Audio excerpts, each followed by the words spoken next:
తాకట్లో ఉన్న మీ బంగారాన్ని విడిపించి ఆ రోజు ఆన్లైన్ రేటుకి కొంటాం. Sharma gold company.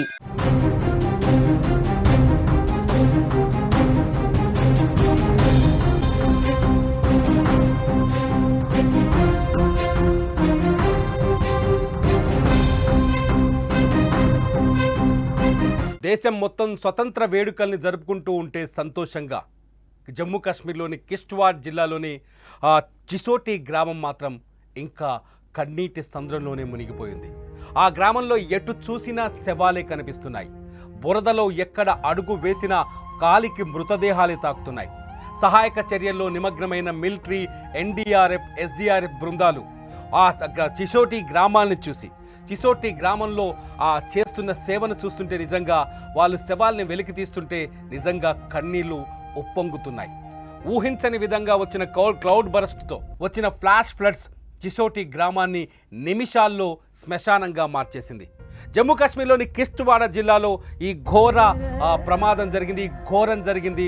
ప్రకృతి విలయం, ఈ ప్రకృతి విలయం ఊహించని విషాదాన్ని మిగిల్చింది. మీరు స్క్రీన్లో చూస్తున్నారు ఒక వీడియోలో ఫ్లాష్ ఫ్లడ్ అంటే ఆకస్మిక వరదలు మృత్యువు రూపంలో ఏ విధంగా దూసుకొచ్చాయో మనకు కనిపిస్తున్నాయి.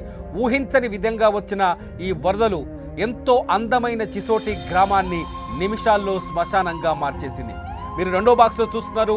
వరద కుమ్మేసిన తర్వాత, వరద దాడి తర్వాత చిసోటి గ్రామం ఎలా మారిపోయిందో చూడొచ్చు. ఒక బాక్సులో వరద ఏ స్థాయిలో వచ్చి తాకిందో చూడొచ్చు. ఇంకా అక్కడ వరద నీరు వస్తూనే ఉంది. కొండపై నుంచి ఇంకా వరద నీరు బురద రూపంలో దూసుకొస్తూనే ఉంది. కొద్దిసేపటి క్రితం మనకు అందిన విజువల్స్ ఇవి.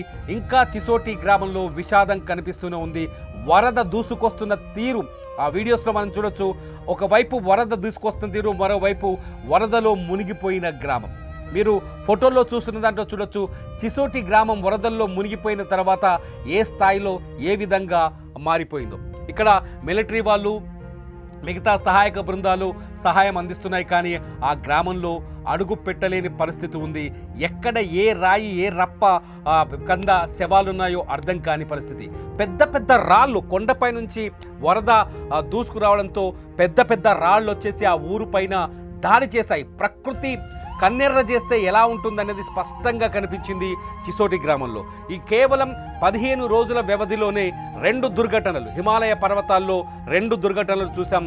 ఒకటి ఉత్తరాఖండ్లోని ఉత్తరకాశీ జిల్లా ధరాలిలో ఏ విధంగా అయితే 600 మంది బురద కింద ఇరుక్కుపోయారో, అక్కడ గంగోత్రి దర్శనం కోసం వెళ్తే చిసోటి గ్రామానికి వచ్చేవాళ్ళు మచైన్ మాత దర్శనం కోసం వస్తారు. ఇక్కడికే చిసోటి గ్రామమే మచైన్ మాత దర్శనంకో ఒక బేస్ క్యాంప్లా పనిచేస్తుంది.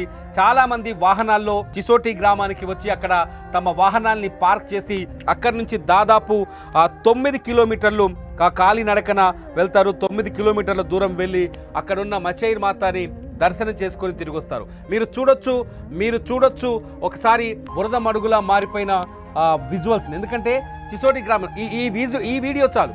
ఈ వీడియో చూస్తే మీకు చాలా స్పష్టంగా అర్థమవుతుంది. చిసోటి గ్రామం బురద మడుగుల అంటే నిన్నటి దాకా అందంగా ఉంది. ఈ గ్రామం చాలా అందంగా. ఇక్కడే కార్లు పార్క్ చేస్తున్నాయి, కాస్ట్లీ కార్లు చాలా. అట్లాగే టూరిస్టు వాహనాలు పార్క్ చేసి కనిపిస్తున్నాయి. ఆ విజువల్లో చూస్తే మనకు అర్థమవుతుంది. కొద్ది నిమిషాల క్రితమే రికార్డ్ చేసిన వీడియో ఇది. అక్కడున్న గ్రామస్తులు కొందరు రికార్డ్ చేసి ట్విట్టర్లో, సోషల్ మీడియాలో పోస్ట్ చేసిన వీడియో. ఒకసారి చూడండి. సహాయక చర్యలు కొనసాగుతున్నాయి. అక్కడ మొత్తం ఇళ్ళన్నీ బురద మడుగులో కూరుకుపోయాయి. మొత్తం ఒక్కసారిగా ప్రతి ఇల్లు కుప్పకూలిపోయింది. ఇంకా నీళ్ళు వస్తూనే ఉన్నాయి. అక్కడ చూడండి, ఇంకా కొండపై నుంచి నీళ్లు కిందకు దూకుతూనే ఉన్నాయి. ఆ నీళ్ళు వరదలో, బురదలో వందలాది వాహనాలు ఇరుక్కుపోయాయి. ఇంతకుముందుకు ఒక ఇమేజ్లో మనం చూసాం, వందలాది వాహనాలు బురద మట్టిలో ఇరుక్కుపోయాయి. ఆ వాహనాల్లో మనుషులున్నారు, ఇక్కడున్న ఇళ్లలో మనుషులున్నారు. అంతేకాకుండా చిసోటి గ్రామంలో ఏం చేస్తారంటే, ఎవరైతే ఈ మచైల్ మాత దర్శనానికి వచ్చేవాళ్ళు దాదాపు అక్కడ చిన్న చిన్న టెంట్లు, గుడారాలు కూడా వేసుకుంటారు. ఎందుకంటే ప్రకృతిని ఎంజాయ్ చేయడానికి వస్తారు. అక్కడున్న అమ్మవారి దర్శనానికి వెళ్ళిన తర్వాత ఇక్కడికి వచ్చి భోజనం వండుకొని తింటారు. ఫ్యామిలీ మెంబర్స్తో వస్తారు, ఆ ప్రకృతిని ఎంజాయ్ చేస్తూ ఉంటారు. ఇట్లా దాదాపు ఎంతమంది ఉన్నారనేది ఇంతవరకు అంచనాకు రావట్లేదు. ఎంతమంది చిసోటి గ్రామంలో వరద దాడి చేసినప్పుడు ఉన్నారనేది అంచనాకి దొరకట్లేదు.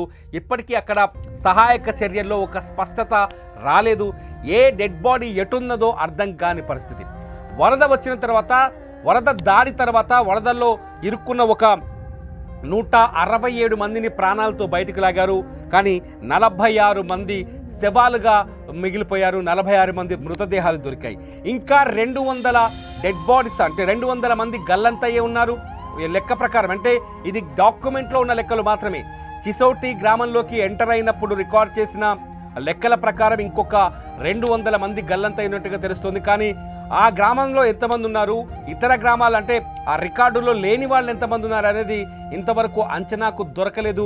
చిసోటి గ్రామంలో ఇంకా వందలాది మంది ప్రాణాలు కోల్పోయి ఉంటారని ఒక అంచనా వేస్తున్నారు. ఇప్పటికే భారత ప్రధాని నరేంద్ర మోదీ, హోంమంత్రి అమిత్ షా చిసోటి గ్రామాల్లో జరుగుతున్న సహాయక చర్యలపైన ప్రత్యక్షంగా దృష్టి సారించారు. వాళ్ళు ఎప్పటికప్పుడు ఈ సహాయక చర్యలపైన డేటా తీసుకుంటున్నారు, సహాయక చర్యల్ని పర్యవేక్షిస్తున్నారు. ఇప్పటికే ఎన్డీఆర్ఎఫ్, అట్లాగే మిలిటరీ, అట్లాగే ఎస్డీఆర్ఎఫ్ బలగాలు చిసోటి గ్రామంలో తీవ్రంగా శ్రమిస్తున్నాయి. బురద మడుగు కింద, రాళ్ల కింద, కొండల కింద ఇరుక్కున్న వాళ్ళని ఒక్కొక్కరిని బయటికి తీసుకొచ్చేందుకు ప్రయత్నం చేస్తున్నాయి. కానీ ఆ గల్లంతైన 200 మంది వరదలో ఎంత దూరం కిందకి, కొండ కింద ప్రాంతానికి కొట్టుకుపోయారన్నది అంచనాకు చిక్కట్లేదు. చాలామంది వరద దాటికి కొండ కింది ప్రాంతానికి, లోయలోకి కొట్టుకుపోయారు. చాలామంది ప్రత్యక్ష సాక్షులు చెప్తున్న ప్రకారం చూస్తే లోయలోకి కొట్టుకుపోయినట్టుగా తెలుస్తోంది. అంటే సహాయక చర్యలు ఇంకా 2-3 రోజులు కొనసాగితే కానీ, ఇంకొంతకాలం ముందు కొనసాగితే కానీ గల్లంతైన వాళ్ళ ఆచూకి దొరికే అవకాశం కనిపించట్లేదు. మీరు ఇంకొక ఫోటోలో చూస్తున్నారు, బురదలో మేము కొంచెం మాస్క్ చేసి చూపిస్తున్నాం. ఎందుకంటే ఈ ఫోటోని కానీ వీళ్ళ ఇమేజ్లు కానీ పూర్తి స్థాయిలో చూపించడానికి అవకాశం లేదు, రూల్స్ అంగీకరించవు. కాబట్టి మీకు అక్కడ తీవ్రతని వివరించేందుకు, చిసోటి గ్రామంలో ఉన్న కష్టాలని, అక్కడి కన్నీళ్ళని మీకు వివరించేందుకు, అక్కడ కొనసాగుతున్న సహాయక చర్యలను మీకు వివరించేందుకు ఈ ఫోటోని ప్రసారం చేస్తున్నాం. చూడండి, మహిళల మొహమంతా వాళ్ళు బురద మడుగులోంచి, అదృశ్యవంతులు వీళ్ళంతా బురద మడుగులోంచి బయటకు వచ్చిన వాళ్ళు, అక్కడ ఉన్న స్థానికులు సహాయం చేయడం వల్ల బయటపడ్డ వాళ్ళ అవతారాలు ఒక్కసారి చూస్తే చిసోటి గ్రామంలో ఉన్న సిచ్యువేషన్ ఏంటో మనం అర్థం చేసుకోవచ్చు. చిసోటి గ్రామంలో భద్రతా బలగాలకు సంబంధించి సిఐఎస్ఎఫ్ జవాన్లు 2 చనిపోయారు ఇదే వరద ఉధృతిలో. మనం గతంలో చూసాం, ధరాలి గ్రామంలో 11 మంది మిలిటరీ వాళ్ళు చనిపోతే చిసోటిలో 2 చనిపోయినట్టుగా కొంత సమాచారం అందుతోంది. దాదాపు 9 కిలోమీటర్లు నడిచి వెళ్ళాలి ఇక్కడి మచైల్ మాత. సాధారణంగా ఇటువంటి కొండ ప్రాంతాల్లో ఉండే గ్రామాలకి, అంటే అమ్మవార్లకు కానీ లేకపోతే ఆలయాలకు వచ్చేవాళ్ళు. గతంలో మనం ధరాలి గ్రామంలో చూసాం. ధరాలి గ్రామంలో భక్తులు, గంగోత్రికి వెళ్ళే భక్తులు ధరాలి గ్రామానికి వస్తారు. ధరాలి గ్రామంలో రిసార్ట్స్ ఉండేవి, ధరాలి గ్రామంలో హోటళ్ళు ఉంటాయి, ధరాలి గ్రామంలో కూడా చాలామంది స్టే చేస్తూ ఉంటారు. అక్కడే వాహనాల్ని పెట్టి అక్కడి నుంచి నడుచుకుంటూ కొంత దూరం వెళ్ళి గంగోత్రి దర్శనం చేసుకుని తిరిగి వస్తుంటారు. ఇక్కడ కూడా సేమ్ సిచ్యువేషన్. ఇక్కడ కూడా మచైన్ మాత దర్శనానికి కోసం వస్తారు. జూలై 25వ తేదీన ఇక్కడి మచైన్ మాత ఆలయాన్ని ఓపెన్ చేశారు. మరికొంతకాలం ఈ ఆలయం ఓపెన్ చేసి ఉంటుంది. మచైన్ మాత దర్శనానికి వెళ్ళాలి అంటే ప్రతి భక్తుడు చిసోటి గ్రామానికి రావాలి. చిసోటి గ్రామంలో వాళ్ళ వాహనాలు కానీ లేకపోతే వాళ్ళ ఆహారం కానీ, కనీసం మంచినీళ్ళు కూడా దొరకవు మచైల్ మాత దగ్గర. మనకు అందుతున్న రిపోర్ట్స్ ప్రకారం చూస్తే కనీసం తాగడానికి మంచినీళ్ళు కూడా దొరకవు.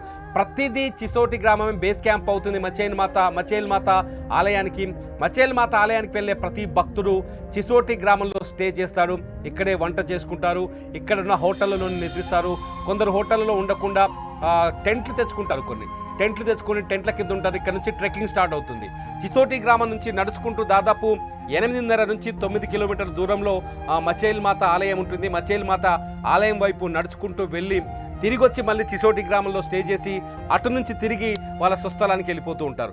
సాధారణంగా రెగ్యులర్గా ప్రతి సంవత్సరం ఈ ప్రక్రియ కొనసాగుతూనే ఉంది. దీనికి తగ్గట్టుగా ఆ గ్రామంలో కొన్ని ఏర్పాట్లు చేస్తుంది ప్రభుత్వం, స్థానిక ప్రభుత్వం ఇప్పుడు కూడా ఏర్పాట్లు చేసింది. కానీ ఊహించని ఫ్లాష్ ఫ్లడ్, నిన్న మధ్యాహ్నం విరుచుకుపడ్డ కుండపోత మేఘం, దాన్ని ఏమంటారంటే క్లౌడ్ బరస్ట్ అంటాం కదా, క్లౌడ్ బరస్ట్. ఇంకా ఊహించని విధంగా రాకాసి మేఘాలు దాడి చేశాయి వానతోటి.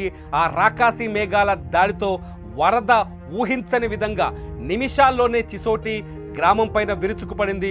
ఆ విరుచుకుపడ్డ వరదలో అందమైన కొండ సరిహద్దులో, కొండకి ఆనుకొని ఉండి కొండ స్థాయిలో ఉండే అందమైన చిసోటి గ్రామం నిమిషాల్లోనే శ్మశానంగా మారిపోయింది. ఈ 15 రోజుల్లోనే ఇటువంటి ఉదంతాలు హిమాలయాల్లో 2 ఉదంతాలు జరిగాయి. ఒకటి ఉత్తరాఖండ్లో ఉత్తరకాశీలోని గంగోత్రి సమీపంలో ఉన్న ధారాలి గ్రామంలో ఆ గ్రామం అయితే ఇవాళ కూడా కోలుకోలేదు. దాదాపు 600 మంది ఆ గ్రామంలో బురద కింద శవాలుగా ఉన్నట్టుగా తెలుస్తుంది. ఇప్పుడు చిసోటి గ్రామంలో కూడా దాదాపు 200 మంది ఆ బురద కింద ఉన్నట్టుగా అధికారులు చెబుతున్నారు. ఈ సంఖ్య మరింత పెరిగే ఛాన్స్ కనిపిస్తుంది. మీకేమనిపిస్తుంది? ఈ ప్రకృతి విపత్తులను చూస్తుంటే ఏదైనా మనసులో మీకేమైనా అనిపిస్తుందా? ప్రకృతితో మనిషి చెలగాటమాడటం వల్లే ఇటువంటి దారుణాలు జరుగుతున్నాయని మీకు అనిపిస్తుందా? హిమాలయ పర్వతాల్లో గనుల తవ్వకాలు కొనసాగుతున్నాయని ఒక చర్చ ఉంది. హిమాలయ పర్వతాల్ని డిస్టర్బ్ చేస్తున్నారనే చర్చ కూడా ఉంది. ఈ పరిణామాలన్నీ ఇటువంటి ప్రకృతి విలయాలకి, ప్రకృతి విపత్తులకి కారణమని మీరు భావిస్తున్నారా? మీ అభిప్రాయాన్ని ఈ వీడియో కింద కామెంట్ చేయండి. మీ కామెంట్స్ పైన ఖచ్చితంగా మరో వీడియో చేయడానికి నేను ప్రయత్నిస్తున్నాను. చూస్తూనే ఉండండి లైవ్ అప్డేట్స్ కోసం సుమన్ టీవీ డిజిటల్ లైవ్, అట్లాగే సుమన్ టీవీ లైవ్.